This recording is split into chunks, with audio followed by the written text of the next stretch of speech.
So ayun guys, sobrang init talaga guys sa Pilipinas guys. So sobrang init talaga guys sa Masbate guys. So walang katao-tao sa pier ng Milagros kasi sobrang init guys.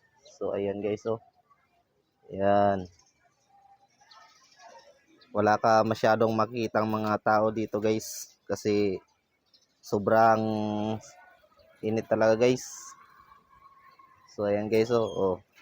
Yan kunti lang mga tao guys kasi sobrang init talaga guys. So kasi yung ibang tao hindi naglalabas kasi mainit talaga guys, hindi kaya. So ayan yan, grabe init talaga guys. Yan dahil init talaga sa Masbate guys. So bawal talaga guys, lumabas muna yung mga bata at saka matatanda. So ayan si nanay guys. Nagiinom ng tubig guys kasi pag hindi siya uminom ng tubig guys kasi baka ma-dehydrate guys. So ayan si nanay guys. So yan yung nagdi-deliver sa amin ng tubig guys.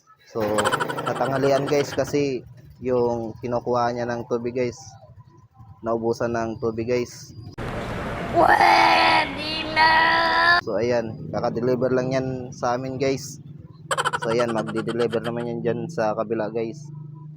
So sobra talagang init guys. Ayan. Yung mga puno guys, tuyo na guys. So ayan wala nang kabuhay-buhay yung mga tubig guys. Sobrang init talaga guys. Yan. Yung iba guys ay nagpapalamig guys. Ayan bumibili guys ng palamig guys kasi sobrang init talaga guys. Ayan. Diyan sa pantalan ng Milagros guys. Walang katao-tao guys. Yan. Dito lang yan guys sa Masbate guys. Sa Milagros guys. So yan guys. Mamayang hapon ay madami na yung mga tao guys kasi hindi na masyado mainit guys. So update ko lang kayo guys kasi sobrang init dito guys sa Masbate guys.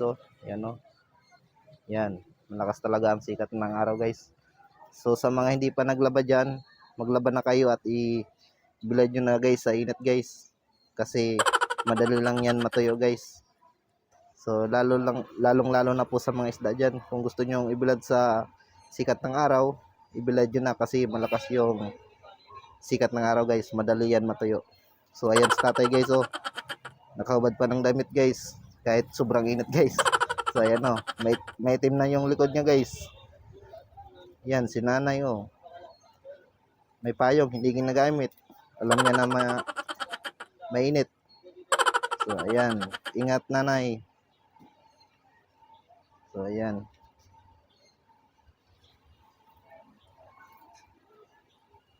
So ayan guys, hanggang dito lang guys. Ingat kayo guys sa sobrang init ng panahon guys.